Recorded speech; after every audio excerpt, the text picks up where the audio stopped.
오늘은 하나님께서 우리에게 그렇게 사랑하심을 가르쳐 줬는데 참 안타깝게도 우리 인간은 하나님의 뜻을 헤아리지 못하고 타락이라고 하는 그런 안에 빠질 수밖에 없는 그런 우리 인간의 존재에 대해서 좀 살펴볼까 합니다. 오늘의 말씀의 주제는 타락의 그 시작인 본원을 좀 살펴볼까 합니다. 우리가 창세기는 하나님께서 사랑하는 대상을 찾으시는 그 하나님을 소개하고 있습니다. 그래서 신랑 소개인 하나님의 신랑 소개와 그리고 신부되는 이스라엘 민족을 소개하고 있습니다. 오늘 하나님께서 우리가 3장을 통해서 좀 전에 읽었지만 동산 중앙에 하나님께서 따먹지 말라고 하는 선과 악을 아는 나무의 열매를 따먹지 말라라고 말씀하셨습니다. 먹지 말라. 그런데 그곳에서 오늘 3장 1절에 보면 뱀이라고 하는 짐승이 등장합니다. 여기 뱀은 아마 이 당시에 최초의 옛뱀이라고 하는 이 계시록에서는 옛뱀이라고 얘기하고 있는데요. 이것을 계시록은 사탄이라고도 말하고 있습니다. 아마 형체나 모양은 지금 우리가 보고 있는 형체가 아닐 수도 있겠죠. 아마 맞을 수도 있고요. 알 수는 없지만 그런 뱀이 하와에게 접근하죠. 이렇게 물어봅니다. 하나님께서 그 동상 중앙에 있는 열매 먹어라 먹지 말라라고 말했을까요? 아니면 어떻게 얘기했을까요? 먹지 말라 하던가요? 라고 이렇게 물어봤을까요? 아니면 먹어라 먹지 말라 어떻게 하나님이 말해라고 하던가요? 말하던가요? 이렇게 물어봤을까요? 저는 그 두 가지도 아닌 것 같아요. 뭔가 하면 이 사탄은 우리 인간의 심리를 교모하게 꼬이죠. 그러면서 이렇게 얘기합니다. 야, 그 동상 중앙에 있는 열매 먹어도 아무 상관없어. 근데 하나님은 뭐라고 그래? 라고 물어봤겠죠. 그러니까 이 하와는 있는 그대로 얘기했죠. 먹지 말라고 그러는데. 그러면 이 뱀은 이렇게 하죠. 왜 먹지 말라고 그랬을까요? 이렇게 물어보지 않겠어요? 그때 하와는 이렇게 얘기했을 겁니다. 오늘 말씀 우리가 좀 전에 읽었어요. 정령 죽으리라. 그런데 이 당시 아담과 하와가 죽는다라고 하는 개념이 있었을까요? 아마 에덴 동산에 그 당시 죽었던 하와와 아담이 있었을 때 죽었던 뭐 동물이나 그런 것들을 전혀 보지 못했을 거예요. 하나님은 정령 죽으리라 라고 말했을 때 뱀은 이렇게 얘기합니다. 결코 죽지 않는다. 네 눈이 그걸 따먹으면 더 밝아져서 하나님 같이 된대. 한술 더 떠서 얘기하는 거죠. 마치 사탄은 우리의 내면을 다 알고 이런 얘기로 유혹을 한다는 거예요. 우리의 원죄, 우리가 원죄라 그러죠. 죄의 근원인 원죄에 대해서 이 어, 선악을 아는 나무의 열매를 통해서 우리가 이것을 이렇게 설명을 많이 합니다. 오늘 성경에도 그렇게 얘기하고 있고요. 그렇다면 정말 중요한 것은 뭘까요? 이걸 우리가 따먹고 안 따먹고의 그런 개념이 아니라는 거죠. 그 내면은 이게 있습니다. 내가 과연 누구를 따라야 될까? 내가 하나님이 말했던 말씀에 하나님의 말씀을 따라야 될까? 아니면 좀 전에 전혀 다른 얘기를 하고 있는데 들어보니까 그럴싸하고 괜찮을 것 같은 그런 뱀의 말을 따를 것인가? 어떤 선택을 할 것인가가 오늘 우리에게 주는 가장 큰 고민인 것 같습니다. 오늘 우리가 믿음, 순종, 뭐 이렇게 늘 우리는 얘기하고 있죠. 예수님을 믿는 우리의 믿음이 우리는 그 믿음을 측량할 수가 없죠. 뭐 우리가 몸무게로 달았을 때 우리의 믿음의 무게까지 딱 몇 그램 이렇게 나오면 얼마나 좋을까요? 그러면 내가 지금 믿음이 적네 하면서 열심히 믿음을 더 키울 수 있겠죠. 눈으로 보니까. 그런데 우리가 보지 않더라도 우리가 믿음이 내가 떨어져 있는지 아니면 내가 믿음이 좀 나은 것 같아 라고 생각할 수도 있습니다. 우리 자체적으로. 그런데 그 믿음의 무게는 우리가 잴 수 있는 건 아니라고 생각합니다. 오직 하나님만이 그 믿음의 무게를 잴 수 있다고 봅니다. 이처럼 사탄은 우리의 이런 믿음, 교묘한 믿음을 가지고 우리에게 접근하는 것입니다. 제가 한 사탄이 그러면 어떤 식으로 우리에게 유혹을 할까? 실제 이 내용을 통해서 한번 제가 한 8가지 정도를 정리해 봤거든요. 같이 한번 읽어볼까요? 읽어보면 이해가 될 겁니다. 1번 같이 읽겠습니다.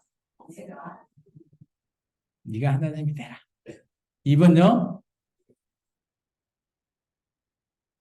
네 마음대로 해. 괜찮아. 이렇게 유혹한다는 겁니다. 3번입니다. 그죠? 안 그래? 하나님, 눈에도 안 보이신 하나님, 우리 다 살아. 자, 4번입니다. 잘 봐. 네 주위를 봐. 네가 그렇게 애를 안 써도 사람들 다 그렇게 사는데 왜 네만 그렇게 유별나게 그렇게 살아? 그러지 않을까요? 자, 5번입니다. 당신 요즘 왕이 아니라 네가 대통령 돼.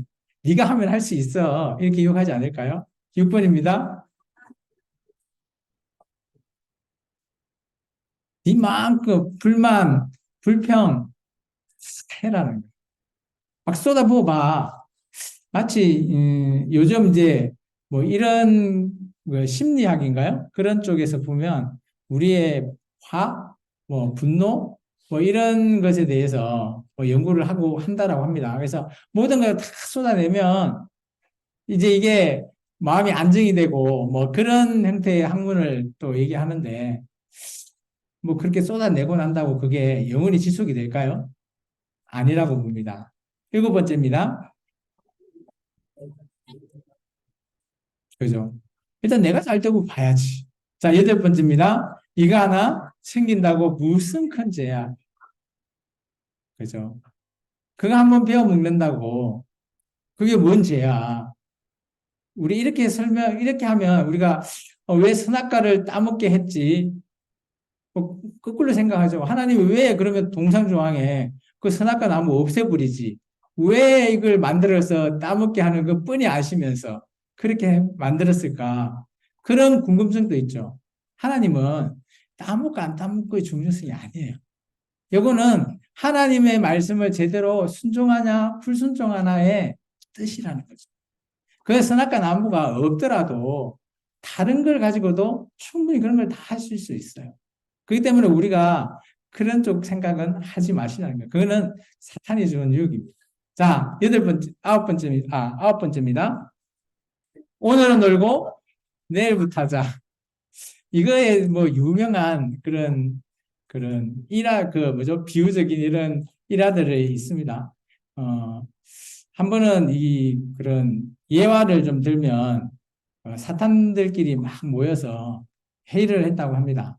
어떻게 하면 저 믿음 좋은 저 교회에 다니는 사람들을 믿음이 떨어져서 하나님을 떠나게 할까? 회의를 열심히 했대요. 이게 어떤 뭐 사탄도 뭐 나이가 있는지 모르겠지만 그렇게 얘기합니다. 젊은 사탄이 이렇게 한다, 이렇게 하죠. 그럼 그 사람한테 교회 못 가게 막 돈을 많이 줘봐. 그러면 그 세상에서 막 돈 쓰고 노는 재미에 빠져서 교회 안 갈 거야.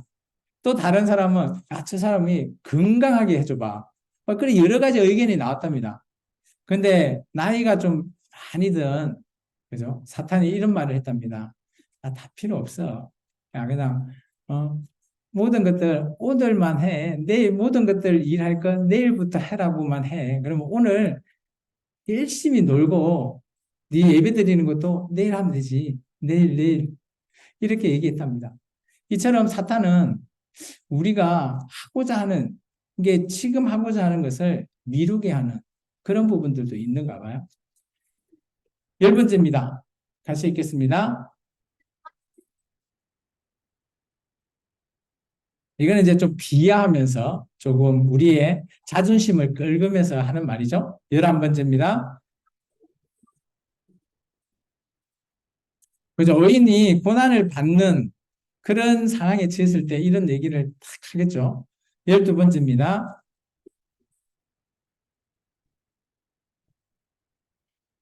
그죠? 체험을 또 강조를 합니다. 그러면서 사탄도 역사하거든요. 그런 기적도 베풀고요. 13번째입니다. 이게 좀 어렵습니다. 그죠? 다른 성경 해석, 그죠? 우리는 성경을 보기 위해서 왔지, 성경을 해석을 보지 않기 위해서 왔다라고 말한다면 그는 글쎄요입니다. 제가 여러분에게 말씀을 오전에도 전했지만 저는 성경을 보고 그대로 전했어요. 그렇지만 그 안에 저희 해석도 포함이 되어 있거든요. 이게 사탄은 그런 걸 교묘하게 쓰고 있는 거죠. 하나님의 말씀을 하고 있지만 그 이면에 자신들의 그런 해석을 집어넣으려고 하는 거죠. 그래서 우리가 분별해야 된다고 제가 오전에 얘기했죠. 말씀을 분별할 수 있는 능력 필요하다는 겁니다. 14번째입니다. 그렇죠? 그리고 이제 마지막 땅입니다. 15번째요. 신이란 인간이 만들어서 신은 없어. 이제 하나님 완전히 부정하게 되게 되죠. 16번째요. 넌 안 돼. 끝났어. 그죠? 절망하게 만들어서 하나님을 떠나게 만드는. 그리고 17번째요. 예, 그러죠. 그리고 18번째.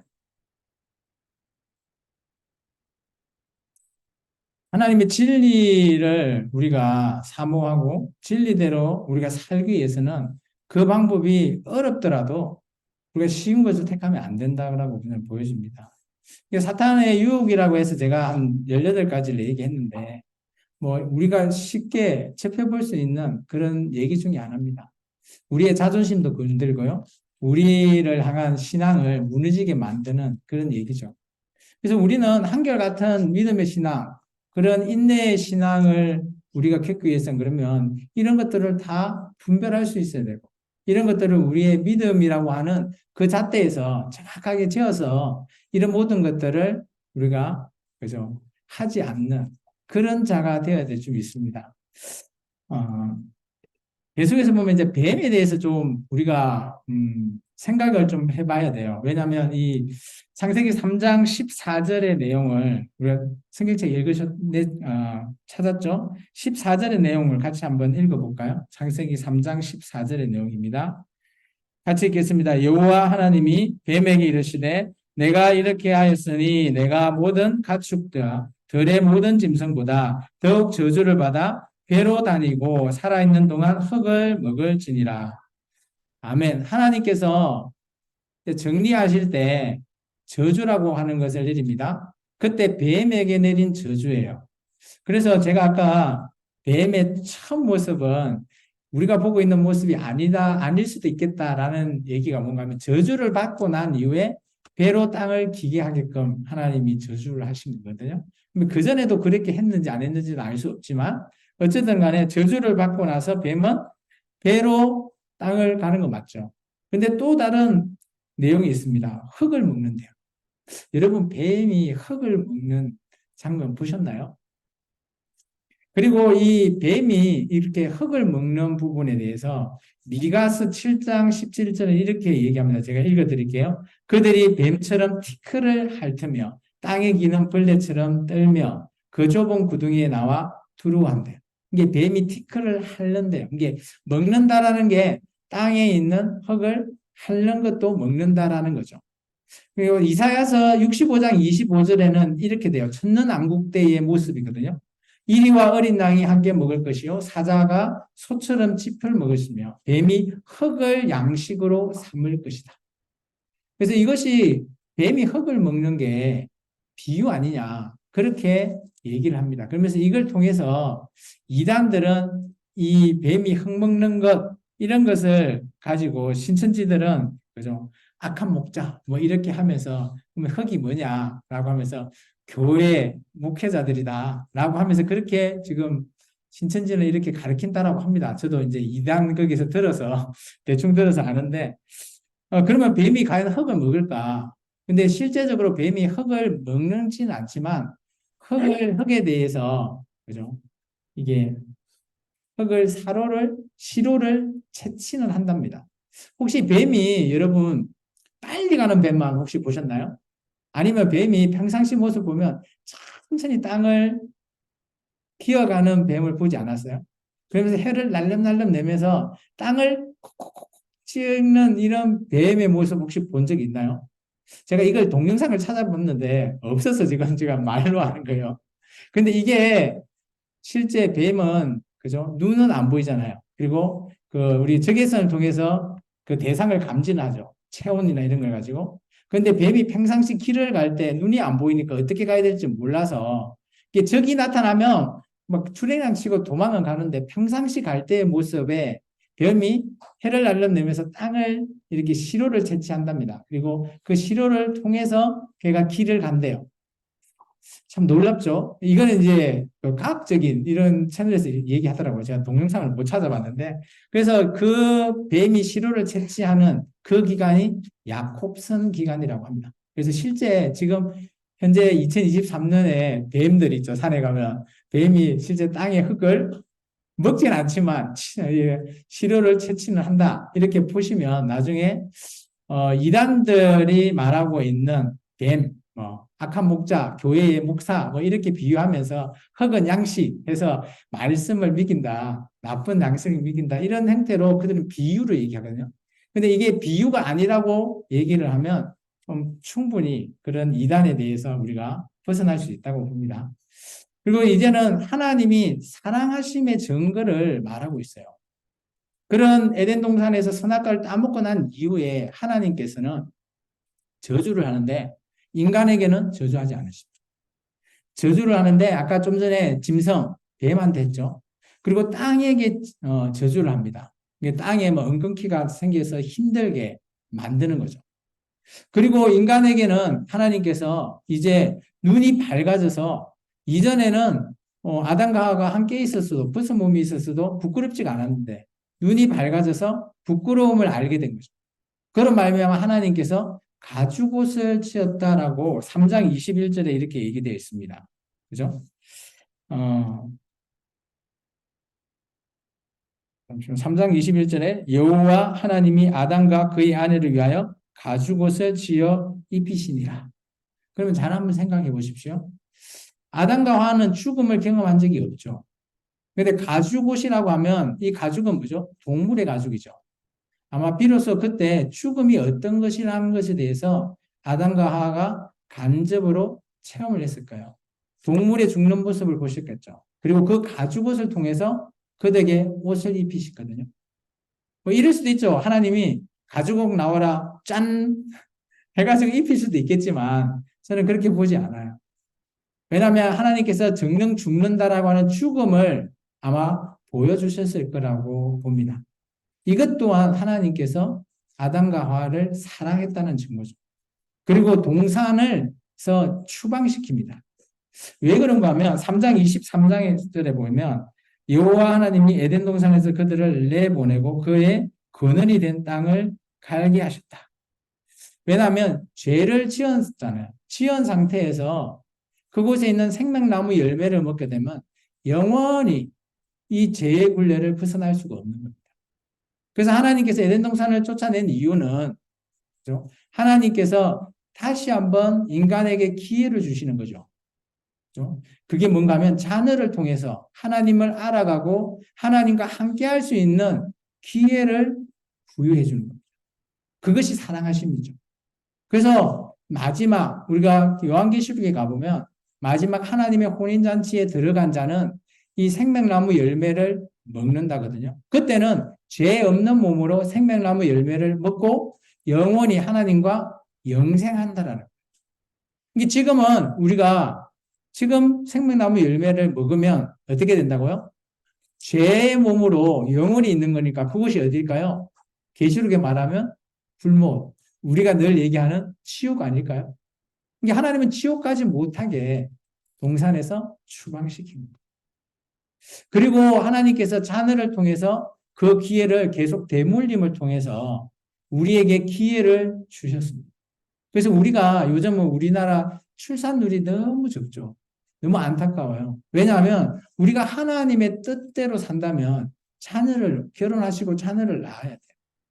왜냐하면 내가 하나님 앞에 다르게 못했으면 우리 자녀라도 계속해서 하나님 뜻대로 살아가면서 하나님과 하나님 나라에 영원히 갈 수 있는 그 기회를 우리에게 준 게 자녀거든요. 그 자녀를 통해서 계속해서 하나님을 경외하고 하나님 앞에 나아갈 수 있는 그런 사랑하심을 이 에덴 동산에서 하나님이 했던 내용입니다. 그리고 하나님께서는 제사를 주셨죠. 구약은 제사, 신약은 저와 여러분이 지금 드리는 예배의 모습. 이거의 근본 정신은 뭐라고요? 하나님을 경외함을 배우는 거예요. 여러분이 예배를 왜 오셨나요? 하나님을 오전의 말씀대로 한다면 하나님을 사랑하기 때문에 오셨죠. 그 사랑한다는 게 뭐예요? 하나님을 알아가는 거죠. 내 사랑하는 사람이 뭘 좋아할까? 알아가는 거, 그게 사랑하는 거잖아요. 그게 뭐라고요? 오늘 하나님을 경외하는 거예요. 이게 성경은 구약이든 신약이든 어떤 모든 것들을 사랑이라고 하는 단어 하나로 우리가 치박할 수 있다는 이유가 거기에 있습니다. 이 하나님께서 그죠? 하나님의 자녀를 사랑하고 있다는 거예요. 그래서 이 제사에 대해서 우리가 잘 알고 있는 가인과 아벨의 제사를 우리가 놓고 우리는 많이 판단을 하죠. 아벨의 제사, 가인의 제사. 왜 아벨의 제사를 받고 가인의 제사를 받지 않았습니까? 라고 궁금하시는 분도 있죠. 왜 그럴까요? 왜 그랬을까요? 근데 이제 우리가 이제 그거에 대한 전체 속뜻은 우리가 알 수 없죠. 하나님이 아니니까. 근데 우리가 말씀을 통해서 좀 보면 대략 우리가 추정해 볼 수 있는 게 있습니다. 우리 창세기 4장 한번 가볼까요? 4장 보시면 이제 가인과 아벨이 하나님 앞에 첫 제사를 드리는 장면이 나옵니다. 거기서 이제 3절에 보시면 세월이 지났죠. 아담과 하와가 가인과 아벨을 넘고 나서 세월이 지났습니다. 땅의 소산의 제물로 삼아 여호와께 가인은 드리고요. 근데 아벨은 4절에 한번 보시겠습니까? 아벨은 자기도 양의 첫 새끼와 그 기름으로 드렸더니 여호와께서 아벨과 그의 제물을 받으셨다. 이걸 통해서 우리는 뭐 정확하게 추정할 수는 없어요. 왜 가인의 제사는 안 받고 아벨의 제사만 받았냐? 알 수는 없지만 우리가 조금 여기에서 좀 도움이 돼가지고 설명을 할 수는 있어요. 이것은 이제 저의 해석입니다. 가인 같은 경우는 곡식을 추수를 한 이후에 그거의 일부를 떼서 하나님께 드린 것 같고요. 그리고 그 마음은 아마 하나님께 기쁘게 드렸겠죠. 그렇다고 저는 믿습니다. 그런데 아벨은 어떤가 하면 아벨은 양을 한 명 딱 모집습니다. 그리고 그 양이 이제 암놈이겠죠. 그 암놈이 낳은 첫 새끼, 그 새끼를 하나님께 드려야지라고 딱 처음부터 지정해 놨을 거라고 봐요. 그리고 나서 제사 때가 되어서 그 첫 새끼를 하나님께 드린 것 같아요. 그래서 이제 우리가 여기서 보면 선을 행한다라는 것을 우리가 좀 볼 수 있는데요. 우리가 하나님께 예배를 드린다라는 게 어떤 의미죠? 하나님을 사랑한다는 의미도 있지만 하나님을 존경하는 의미에서 우리가 드리는 거잖아요. 그래서 그렇다면 우리의 마음이 중요하다고 저는 봐요. 그래서 우리 그 선배 목사님들이 이렇게 얘기를 합니다. 우리 선배 때는 할머니들이 정말 예배 나오기 전에 정말 헌금하기 위해서 그 다리미로 달해가지고 희하게 이렇게 예물을 드렸다. 근데 요즘은 그런 마음이 없더라. 그런 얘기를 저도 좀 많이 들었거든요. 근데 그건 정성이라고 봐요. 그런 마음이라고 봅니다. 그거에 대해서 저는 부인하지 않습니다. 오히려 저는 그게 더 맞다라고 봐요. 우리가 예배를 드린다라는 것은 우리의 마음과 정성을 하나님께 드려야 되는 거예요. 그렇다면 예배 드리는 예물도 미리 준비해야 되고 그것을 정말 정해놓고 그렇게 드리는 것, 그건 저는 맞다라고 봅니다. 근데 하나님께서 두 가인과 아벨을 이렇게 판단하십니다.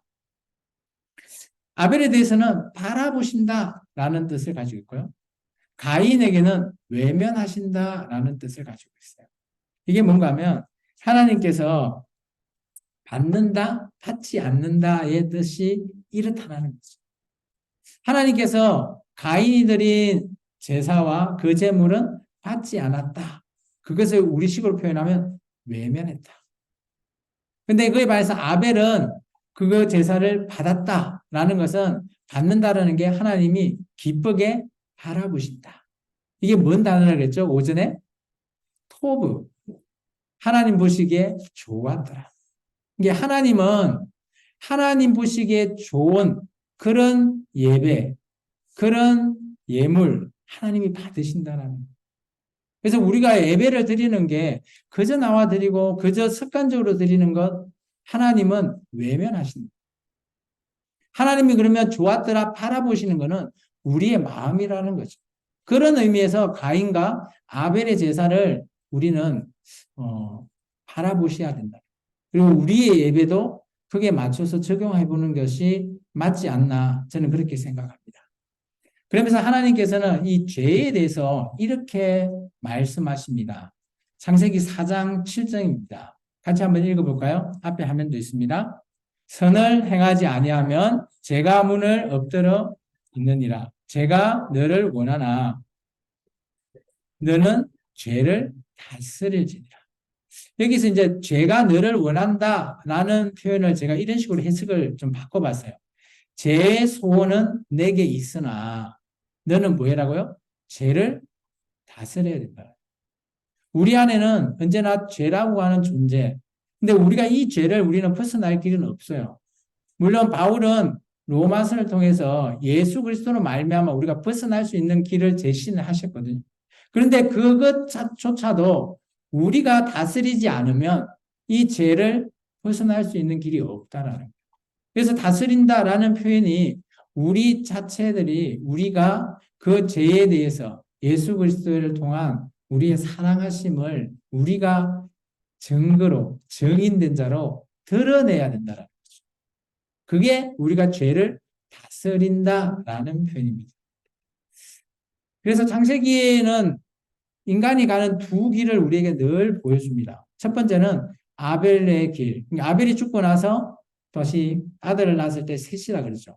셋의 길. 그 길을 또 창세기는 소개하고 있고요. 그리고 우리가 아까 봤던 정말 하나님이 외면했던 그 길, 가인의 길을 소개하고 있습니다. 근데 놀랍게도 노아 때까지 인간이 어마어마하게 번성합니다. 이제 그거에 대한 촉구가 5장에 나오는데요. 한번 봐보시면 가인의 길은 그래도 많이 번성합니다. 그죠? 가인을 포함해서 8대가 번성하게 되죠. 근데 그들이 늘 했던 것은 저주, 그리고 유리하는 것, 그리고 에덴이라고 하는 동쪽에 녹당이라는 그런 곳에 성을 지어서 그들만의 그런 성으로 생활을 하는 거죠. 그런데 그에 반해서 아벨과 셋은 11대까지 갑니다. 이게 놀라운 거는 하나님을 제대로 섬기는 자와 섬기지 않는 자, 그런 자로도 표현할 수 있지만 족보로 봐도 대수가 틀리죠. 8대, 11대. 어마어마하게 장수를 하고 또 후손을 남기죠. 이들이 늘 했던 일은 제사 드리는 일, 그리고 자녀를 낳는 일, 그리고 뭐 죽는 일밖에 더 있겠어요. 그런데 그들은 정말 나쁜 일을 하지 않았죠. 그래서 500개 노아 때까지 어떻게 보면 이 정도의 기간 동안 어마어마한 인구가 번성했대요. 지금의 인구의 뭐 한 3, 4배 정도 된다고 합니다. 이 당시의 인구가. 그만큼 많다라고 보통 추정한다고 합니다. 학자들이. 어쨌든 간에 우리는 하나님의 길, 그 두 길은 인간은 누구나 가야 된다고. 여러분의 선택을 제가 늘 전에 얘기했죠. 생명의 길을 갈 겁니까? 그죠? 저주의 길을 갈 겁니까? 얘기하고. 또 여러분에게 가인의 길을 갈 겁니까? 아벨의 길을 갈 겁니까? 뭐 계속 저는 여러분에게 선택할 수 있게끔 계속 제시하는 이유가 뭘까요? 성경은 하나님께서 우리에게 너 뭐 선택할래? 이겁니다. 나는 사랑하는데 너는 어떤 거 선택할래? 이거예요. 우리 이거 읽고 이제 끝낼까요? 같이 읽겠습니다. 하나님은 사람을 사랑하시기에 기회를 주시고 사랑할 대상을 오늘도 찾고 계신다. 그 대상이 바로 나이기를. 아멘. 기도하겠습니다. 사랑해 주님 감사합니다. 오늘도 귀한 말씀을 통해서 하나님의 뜻을 알아가고자 합니다. 하나님께